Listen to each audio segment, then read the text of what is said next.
أعوذ بالله من الشيطان الرجيم. Saudara Yahya Waluni itu.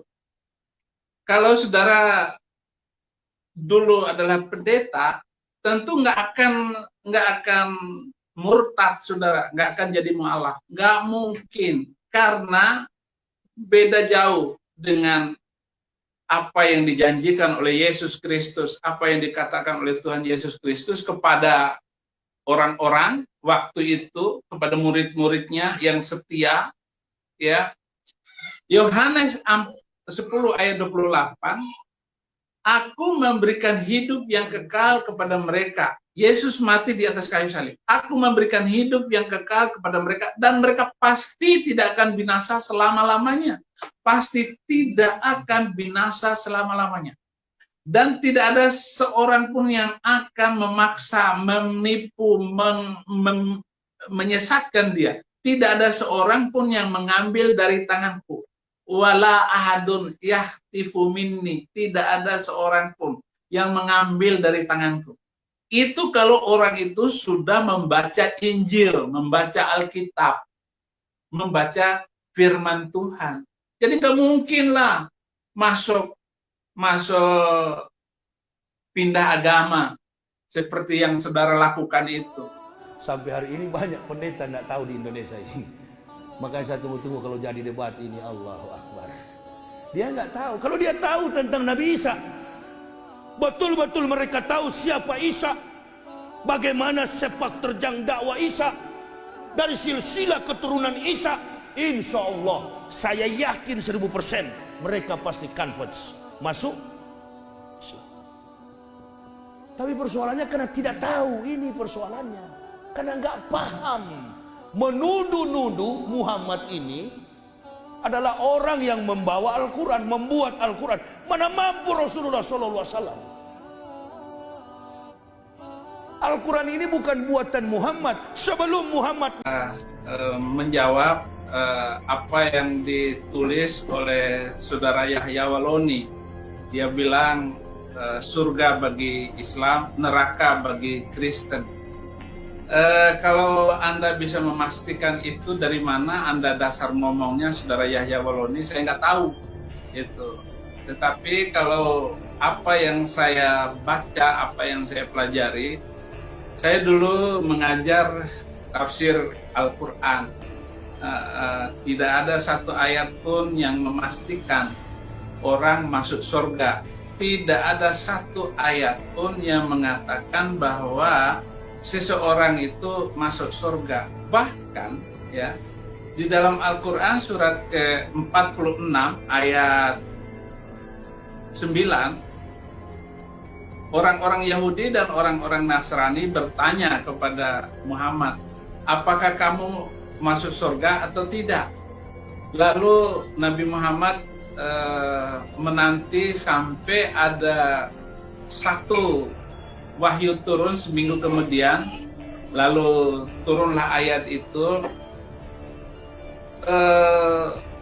berkata bahwa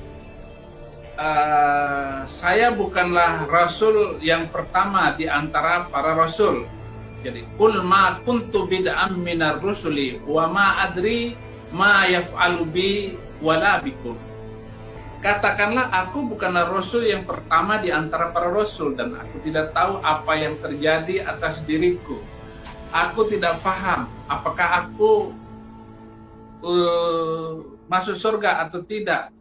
Profesor Dr. Quraisy Shihab juga ketika diwawancara oleh wartawan, apakah dia masuk surga atau tidak, Profesor Dr. Quraisy Shihab menjelaskan ayat ini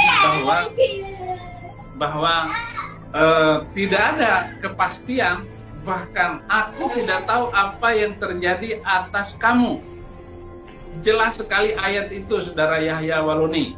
Itu kalau saudara dulu adalah pendeta, tentu nggak akan murtad, saudara, nggak akan jadi mualaf, nggak mungkin, karena beda jauh dengan apa yang dijanjikan oleh Yesus Kristus, apa yang dikatakan oleh Tuhan Yesus Kristus kepada orang-orang waktu itu, kepada murid-muridnya yang setia, ya.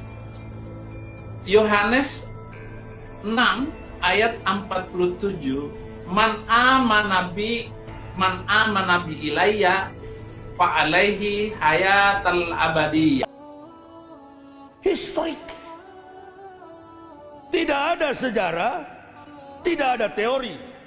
Tidak ada teori, tidak ada ilmu pengetahuan. No history, no truths. No truths, no theory, no science.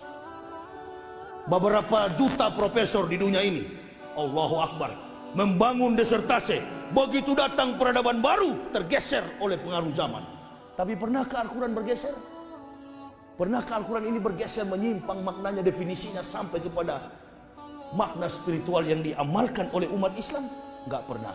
Justru sebaliknya, Al-Quran terbukti mampu memberikan sumbangsi pengetahuan, teknologi dan teknologi.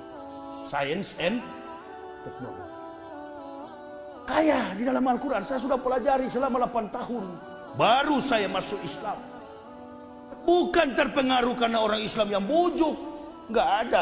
Di Islam ini enggak ada program Indomisasi, Islamisasi. Enggak ada. Enggak ada. Sorry, maaf. Nah, beda dengan di sebelah sana. Program Indomisasi, program Kristenisasi, pemurtadan, pendangkalan akidah. Allahu Akbar. Enggak ada di Islam, enggak ada. Orang-orang yang masuk Islam itu orang-orang yang hebat, intelektualitas mereka di atas rata-rata. Nggak usah jauh-jauh deh. Saudara saya satu kampung itu, Rocky Gerung. Loh, itu kan liberal. Itu liberal. Dia bukan beragama Islam.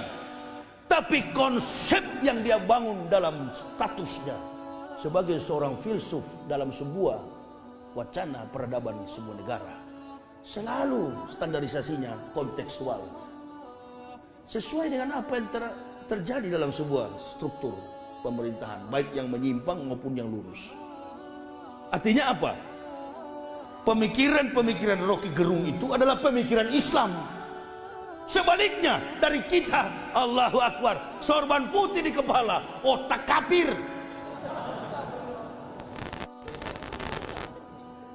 Lalu saudara mau tanya, mana sebenarnya Islam yang asli ini, kan begitu? Mana sebenarnya orang Islam yang asli itu mana? Yang seperti ini, liberal, nggak pernah juga injak gereja. Kalau keluarga Rocky di Manado itu kan Protestan, Gemim. Itu kampung kami. Adiknya satu itu profesor, dekan Fakultas Pertanian yang ada di Unsra. Jadi kalau hubung-hubungkan dengan pengaruh pemikiran kita secara eksologi, etika, logika, estetika, itulah ruang yang paling tepat untuk mengukur standarisasi kebenaran suatu agama.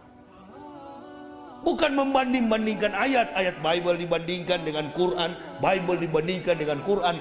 Saya mau kasih tahu ke jamaah, kalau berdebat itu banding-banding ayat dalam Bible, ayat dalam Quran, sampai kapanpun orang kafir tak masuk Islam. Karena itu akan terkesan sama-sama kuat. Dia punya argumen dalil teologis. Di Islam juga kita punya dalil argumen teologis. Tapi kita mesti pakai cara Syekh Abdul Qadir Jailani. Menyanggah lawan, mengalahkan lawan dengan kitab lawan. Nah, kalau dia mau singgung soal Al-Quran, Allahu Akbar. Dalam Islam ini banyak yang punya kompetensi, kemampuan itu. Kesimpulannya, kitab Kristen itu standarnya adalah hadis yang dhaif. Paham kira-kira?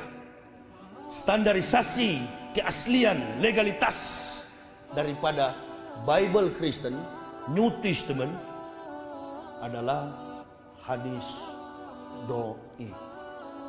Berhentilah kalian, hai orang-orang yang mengaku kristolog, berdebat, membanding-bandingkan lahudau rahmatul lil mu'minin, karena dia adalah rahmat sekaligus pedoman bagi orang-orang beriman. Gak boleh. Al-Quran bukan kita pembanding, Al-Quran kita pelurus. Yang meluruskan yang bengkok-bengkok di dunia ini, itu namanya Al-Quran. Dia buku yang bercerita, kitab yang bercerita peristiwa yang pernah, sementara, dan akan terjadi. Kezoliman manusia di Indonesia saat ini ada dalam Al-Quran. Gimana itu Pak Imam? Antum habis kan? Wa kadzalika wali badal zolimin ba'dhum bimakan yaksibun. Kata Allah, sesungguhnya Allah menjadikan orang-orang zolim berteman dengan sesama zolim.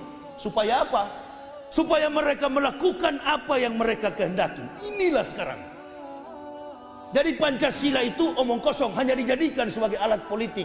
Khususnya sila kelima, keadilan sosial bagi seluruh rakyat Indonesia. Jadikan tameng politik, padahal tidak adil. Kalau adil tidak berdarah-darah di Wamena. Kalau adil tidak berdarah-darah, mahasiswa turun demo.